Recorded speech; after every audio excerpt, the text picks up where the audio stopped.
তুই আমার ক্ষতি করলি এত বড়? তোর করাতে তো ভালো হবে না। তুই আমার জীবনের সবচেয়ে বড় জিনিস কেড়ে নিয়ে এখন আমাকে ইগনোর করছিস। No baby, it's a game. তুমি ফেসেছো নিজেই। আমি ফাঁসিনি, তুই এনেছিস। এখন আমার সবটা নিয়ে তুই আমাকে ছেড়ে দিলি কেন? কি দোষ করেছিলাম আমি তোর? শোনো বাবু, আমি কিছু করিনি। তুমি বলতে ভালোবাসি তাই চেয়েছিলাম তোমাকে এক রাতের জন্য, আর তুমি এলেও। এখন আর আমার ইন্টারেস্ট নাই তোমার প্রতি, বললামই তো। আগেই বোঝা উচিত ছিল মেয়ে তোর কাছে গেম। 2 নাম্বার ছিলাম না তোর ইউজ করে ছুঁড়ে ফেলা। অবশ্যই, আর 2 নাম্বার না, 3 নাম্বার। তোমার আগেও আরও ছিল গো। ছি ছি ছি, আমার ঘৃণা হচ্ছে নিজের প্রতি। তোর কখনো ভালো হবে না, দেখে নিস। Okay baby, tata. এতক্ষণ কথা হচ্ছিল আরাব আর রুহির মাঝে। রুহি আরাবের বর্তমান প্রেমিকা। এটা বললে অবশ্য ভুল হবে। রুহি আরাবের প্রাক্তন প্রেমিকা, যার সাথে আরাব খারাপ কাজ করে ছেড়ে দিল। বড়লোক বাবার ছেলে আরাব, যা চায় পেয়ে যেত, কিন্তু বাবা মায়ের কাছে সময় কম পেয়েছে সে। আরাবের বাবা মায়ের ডিভোর্স হয়ে যায় আরাব যখন 3য় শ্রেণীতে পড়তো তখন। তারপর থেকে তার বাবার কাছে থাকতে হয় তাকে। বাবা ভালোবাসতো, কিন্তু অত সময় দিত না। মায়ের কমতি থেকে নাকি খারাপ সঙ্গ এভাবে করে আরাব খারাপ পথে পা বাড়ায়, যার একটি উদাহরণ সামনে। গল্পের নায়িকা আনহা, সবসময় ফাজলামিতে মগ্ন থাকা একটা মেয়ে, মধ্যবিত্ত পরিবারের মেয়ে। আরাব আর আনহা পুরাই আলাদা দুনিয়ার দুজন মানুষ। কিছু মাস পর কলেজ থেকে বাড়ি ফিরছিলাম আমি আর মিমি, দুজনেই বেস্ট ফ্রেন্ড। ওই আধা, কইতে থাক বকবকানি পেতনি। তোরে না কইছি আমাকে এই নামে ডাকবি না। তুই কইলেই হলো। এই নামটা সেই মানায় তোরে। তোরেই মানায় এইসব নাম। লা লা লা লা, আমি তো ভালো মাইয়া। তুই একটা শয়তানি। নেহি বেবি, আমি একটা পেতনি আর তুই বান্দরনি। ধুর, বাদ দে। শোন, কাল তো তোর জন্মদিন, কাল ট্রিট দিবি না? কথায় না পাইরা যাই বলো মনু ওকে, কাল যাবো নে, বাকিদেরও বলিস। আমি আর আসবই না, এই গেলাম আমি। যাই, কাল আমনে ওকে। এ বলে মিমি ঠিকই অটো নিয়ে চলে গেল। আমি হাসতে লাগলাম, কিন্তু কে জানতো সামনে বিপদ আছে আমার। সেদিন বাড়ি ফেরার পথে কেউ একজন চোখ বেঁধে আমাকে তুলে এনেছে। এখনো বুঝতে পারছি না কি হচ্ছে আমার সাথে। মনে হলো কেউ এসে আমার পাশে বসলো। সো অবশেষে ইউ আর হেয়ার। কে আপনি? আর আপনি আমাকে এখানে আনলেন কেন? জানবে তো, জানু, সব জানবে। মানে কি কি বলছেন এসব? আর আমাকে এখানে কেন এনেছেন? জন্মদিনের গিফট দিবে না বেবি? কে আপনি আর এইভাবে কেন কথা বলছেন? তুমি আমাকে ভালো করে না হলেও কিছুটা তো চিনো। প্লিজ যেতে দিন আমায়। আমি কি ক্ষতি করেছি আপনার? না বেবি, আজ তো তুমি আমার এক রাতের আনন্দ দেওয়ার বস্তু। মানে? এত ডিটেলসে বলা লাগে? ওকে শোনো, আজকে রাতে তোমাকে আমি করব। প্লিজ, আমার কোনো ক্ষতি করবেন না। আমার উপর আমার স্বামী ছাড়া আর কারো অধিকার নেই। তাহলে আজকের জন্য তুমি আমার এক রাতের বউ। না না, দয়া করে ছেড়ে দিন আমায়। আমি মুখ দেখাতে পারবো না কাউকে। তাই তো বলছি, ভালোই ভালোই আমাকে সব দিয়ে দাও।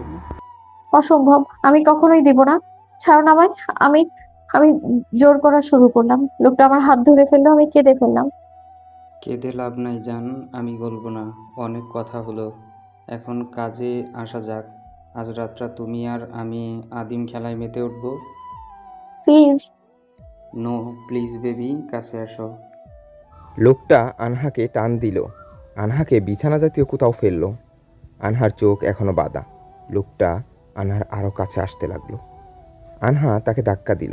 এতে প্রচণ্ড রেগে গেল লোকটি। আনহার গালে একটা থাপ্পড় বসিয়ে দিল লোকটি।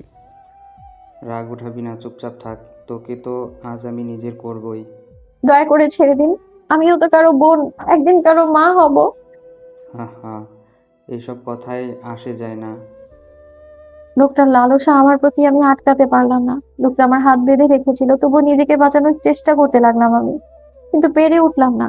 সব শেষে কেন এমন ক্ষতি করলেন আমার? কে আপনি?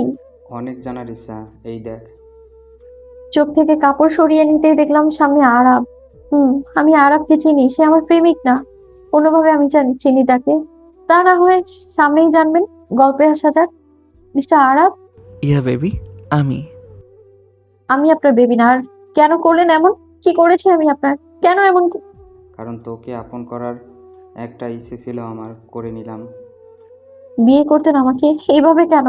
আমি কোনোদিনই বিয়ে করব না। এরকম কেন করলেন? শোন, তোর ভালো এতেই যে যা হলো, চুপ থাক। তোর ফোন দিয়ে তোর বাড়িতে মেসেজ দিছি, তোর মাকে তুই বলেছিস, গ্রুপ স্টাডি করেছিস, তো চিন্তা নাই। এটা ঠিক করলেন না। আমি তো কোনো ক্ষতি করিনি আপনার। কেন এমন করলেন? তুই রাগলেও কিউট রে। চুপ। আপনি কেন করলেন? চুপ কর তো একটু, দেখি তোকে। আমার ঘৃণা হচ্ছিল তার প্রতি। এরপর আরব আমাকে ঠিক করে বাড়ি পাঠিয়ে দিল। কিন্তু আমার প্রচুর কান্না পাচ্ছিল। আরবের সাথে আমার দেখা হঠাৎ করেই হয়ে যায়। একদিন এক কনসার্টে বান্ধবীদের জোর করায় আমি গিয়েছিলাম সেখানে। সেখানে সেও ছিল, চুপচাপ এক কোণে ছিল। আমি ভাবলাম হয়তো মন খারাপ। আমার সবাইকে হাসাতে ভালো লাগে, তাই এগিয়ে গেলাম আমি। মন খারাপ? আপনাকেই বলছি, কালো শার্টওয়ালা গোমরা মুখ ভাইয়া। আমাকে বলছেন? না, এখানে তো একটা ভূত আছে, আমি তার সাথে কথা বলছি। মানে? মন খারাপ? না। তো আলুর মতো মুখ করে আছেন কেন? আপনি পাগল? আরে না, আমি তো মেয়ে, পাগলি হব কেন? সে যাই হোক, এখানে আমাকে বলছেন কেন? একটা গল্প বলে যাচ্ছি। ওকে বলুন বলে ফুটেন। একদিন আমি যাচ্ছি। ও, আরে শুনুন, আমি যাচ্ছি মিমির সাথে। মিমি জিগায়, আনহা তুই প্রেম করিস না কেন? আমি কি বলেছি জানেন? না। আরে আমি প্রেম করি না, কারণ আমি নিয়মিত সাবধান ইন্ডিয়া দেখি। ওইটা দেখে ভয় লাগে আমার। ও, একটু হাসেন। হাসি পাইনি। ধুর, আমি কি এখন আপনাকে হাসাতে বান্দর ডান্স করব? হাসুন। হাজব তো। আপনি পচা, আই হেট ইউ। জবাব দিল না। ওই হাওয়াই মিঠাই আসুন। আমি একটা হাওয়াই মিঠাই নিয়ে খেতে লাগলাম। খাবেন? Yummy yummy. না। এ দেখেন, আমার দাড়ি হয়েছে। আরব অনিচ্ছা সত্ত্বেও তাকালো। বাচ্চার মতো ব্যবহারের আর এরকম পাগলামো মার্কা অবস্থা দেখে আরব নিজেই হেসে দিল। ইয়াহু, আমি পেরেছি, হাসাতে পেরেছি। জায়গা থাকুন। এ বলেই চলে গেলাম আমি। হাসা কিন্তু স্বাস্থ্যের জন্য ভালো ভাইয়া। হুম। তাইলে মুখ বাঁকা কইরা থাকেন কিনু? হাসতে থাকুন বেশি কইরা। এটা বলে আমি উঠে আগাতে গিয়ে খাইলাম একটা উষ্টা। উরে মা! পাগলি নাকি আপনি? আমাকে এভাবে পড়তে দেখে আরবের প্রচুর হাসি পেল। আপনি একটা ইঁদুর। যখন হাসতে কই তখন হাসেন না, এখন আমি পড়ে গেছি আর আপনি হাসছেন। আপনি সত্যিই হাসাতে পারেন। হাসাহাসি পরের ব্যাপার, সরি বলেন আমায়। আমি উঠে দাঁড়ালাম। মানে? মানে আপনি আমাকে পড়তে দেখে হেসেছেন, তাই সরি কন। না, আমি কাউকে সরি বলি না। হা, ভালো ইউ আফ্রিকান তেলাপোকা। ভাগেন। আর আমু না কাউকে মন খারাপ হয়ে বসে থাকতে দেখেও। মিমি কই তুই? এটা বলে সেদিন রাগেই চলে এসেছিলাম আমি। এটাই ছিল আমার সাথে আরবের পরিচয়। হঠাৎ ফ্ল্যাশব্যাক থেকে ফিরে এলাম। এখনো এইভাবে বসেছে? যাওয়ার ইচ্ছে নাই বুঝি? মেরে ফেললেই তো পারতেন। কেন এমন জীবন দিলেন আমায়? মারতে পারবো না রে পাগলি। আমাকে এই নামে ডাকবেন না। কেন? নিজেই তো আগে কয়েকবার বলেছিলে তুমি পাগলি। চুপ করুন। কেন যে আমার আপনার সাথে পরিচয় হলো, সেদিন যদি না হতো আমি আজ পবিত্র হতাম। হয়তো ঠিক, পরিচয় না হলে ভালো হতো, কিন্তু তোমাকে পাওয়ার ইচ্ছা ছিল গো। চলো পৌঁছে দেই তোমাকে। বিষ এনে দিন। এত সাহস নাই তোমার? অন্তত এটা জানা আছে আমার। কিছুই জানেন না, জানলে এত বড় ক্ষতি করতেন না আপনি। হুম, আর কিছু? আপনি কি জানেন আপনি একটা অমানুষ? জানি। আর কিছু? I hate you, just hate you. But I don't hate you. Love করেন? না। তো এটা কেন করলেন? জানি না। কি জানেন? কিছুই না। আপনি কি বলতে পারবেন আমি এখন এই অবস্থায় কই যাব? ডোন্ট ওয়ারি, কেউ জানবেই না। তুমি যে কাউকে বিয়ে করে নিও, আর কখনো হেল্প লাগলে বলিও, আমি হেল্প করব। আমি পতিতা নই, মাথায় রাখবেন আপনি। জানি রে পাগলি। পাগলি বলবেন না আমায়। Okay baby. মুখ বন্ধ করুন আসো, কাছে আসো, করছি। প্লিজ। ওকে ওকে, চলো। অগত্যাই বাড়ির উদ্দেশ্যে বের হলাম। দুজনেই গাড়িতে। আরাব ড্রাইভ করছে। আমার প্রচুর ঘৃণা হচ্ছে ওর প্রতি। আমি ভাবতেও পারিনি এমন কিছু হবে। আরাব খারাপ জানতাম, বাট এত পরিমাণে এটা ধারণার বাইরে ছিল। আমি কয় নাম্বার? কিসে? এই যে লাইফ নষ্ট করে। 6 নাম্বার। কি দোষ করেছি আমি আপনার? কিছুই না। আমি আর কিছু বললাম না। জানালার বাইরে তাকিয়ে কাঁদছি চুপচাপ, কারণ আমার কিছুই করার নেই। এখনো নিজেকে দোষ দিচ্ছি, কেন পরিচয় হলো তার সাথে আমার। আনহা, জবাব দাও। কি জবাব জানার? কিছু না। তুমি চুপ থাকলে ভালো লাগে না, কথা বলো। কথা হারিয়ে দিলেন আপনি। ওকে, বলো না। আমি আবার স্মৃতির পাতায় আবারও ডুব দিলাম। সেদিন প্রথম যোগাযোগ হয়েছিল আরবের সাথে, তারপর দেখা হয়েছিল আরবের সাথে দেরিতে আরো। সেদিন প্রথমে না চিনলেও পরে চিনেছিলাম। যদিও আরব আমাকে আগে চিনেছিল, হয়তো আমার মতো পাগলি আর পায়নি।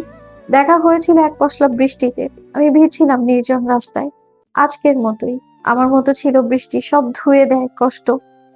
সেদিন মিমি আসেনি, আমি একাই রাস্তায় হাঁটছিলাম। হঠাৎ বৃষ্টি শুরু হয়েছিল। বৃষ্টিতে হাঁটছিলাম আমি তখনও। হাতে ছাতা ছিল, কিন্তু খোলার ইচ্ছে একদমই ছিল না। সামনে দিয়ে একটা গাড়ি যাচ্ছিল, গাড়িটা পাশ দিয়ে যেতেই আমার গায়ে কাদা ছিটকে এলো। রেগেই বলে উঠলাম, ওই আফ্রিকান ইঁদুর, দেখে চলতে পারেন না? বাচ্চা মেয়ের গায়ে কাদা ছিটালেন আপনি, তেলাপোকা কোথাকার। এই বলার কিছু সময়ের মধ্যে আরাব বের হয়ে এলো গাড়ি থেকে। সেদিন তার পরে ছিল সাদা শার্ট আর ব্ল্যাক জিন্স। বৃষ্টির আড়ালে তাকে দেখে পুরোই অন্যরকম লাগছিল। আমি ভেবে বসেছিলাম হয়তো ক্রাশ খেয়ে গেছি। ভেবেছি সরি বলবে, কিন্তু সে সামনে এসেই। নিজের চোখ নাই, দেখে চলতে পারেন না? এত বৃষ্টিতে কে রাস্তার মাঝে দিয়ে হাঁটে? বাচ্চা আপনি নাকি অবুঝ? আমি ভাবলাম আমিই দোষী, তাই মাথা নিচু করে নিলাম। প্রথমে আরবও চিনিনি। কি হলো? উপরে তাকান। মানে সরি, আমি পালাইলাম, টাটা। এটা বলে উল্টো দিকে হাঁটা শুরু করলাম। ভয়ে আর তাকাচ্ছি না, নইলে আরো বকা খাবো এই ভেবে। পেছন দিয়ে। আপনি ওই পাগলি মেয়েটা না? এই কথাটা শুনে আমি পেছনের দিকে তাকালাম। ভালো করে তাকিয়ে বুঝলাম আমি তাকে হয়তো চিনি, কিন্তু কেমনে চিনি মনে পড়েছিল না আমার। মানুষ তো আমাকেই পাগলি বলে, তাই অগত্যা বললাম, হুম।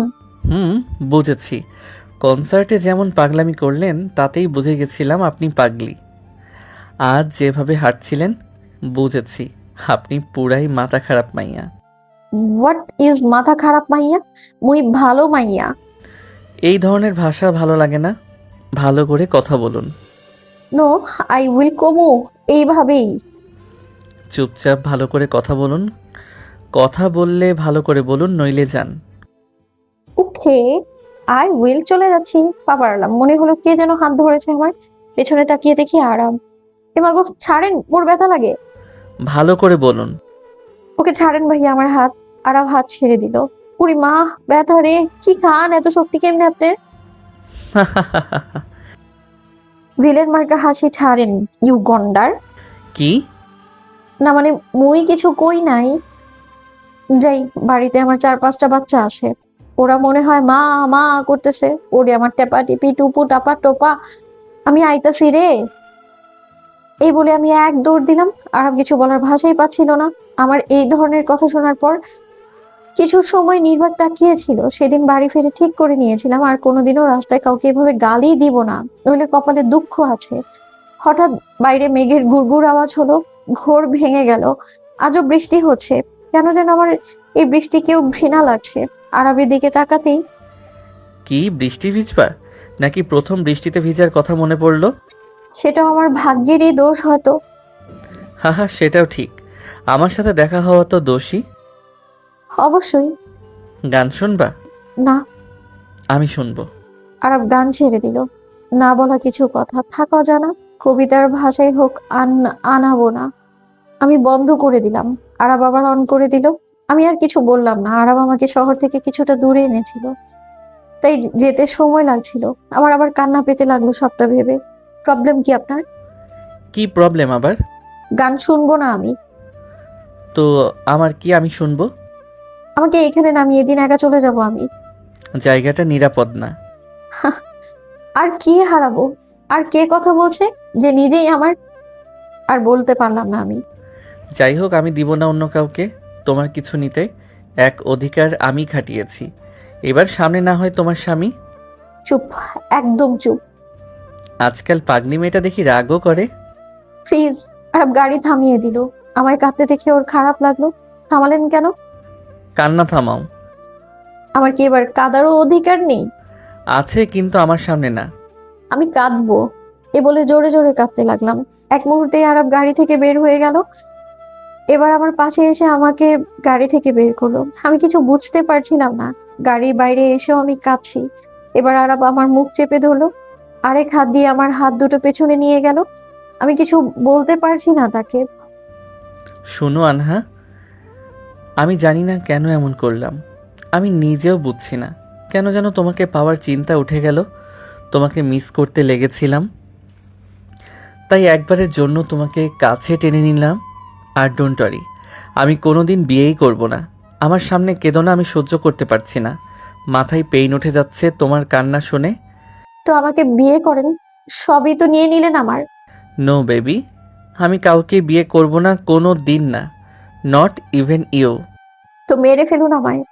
তাও হবে না, আমি তোমার সুখ চাই। জীবনের সব সুখ কেড়ে নিয়ে এসেছেন এসব বলতে। আর আবার কিছু বললো না। আমিও কিছু না বলে নিশ্চুপ দৃষ্টিতে ওর দিকে তাকিয়ে রইলাম। কেউ কিছু বলছি না, শুধু তাকিয়ে আছি একে অপরের দিকে। আরবের হাত আমার কোমরে নেমে এলো। ও আমার কাছে আসতে লাগলো। আমার প্রচুর ঘৃণা লাগলো।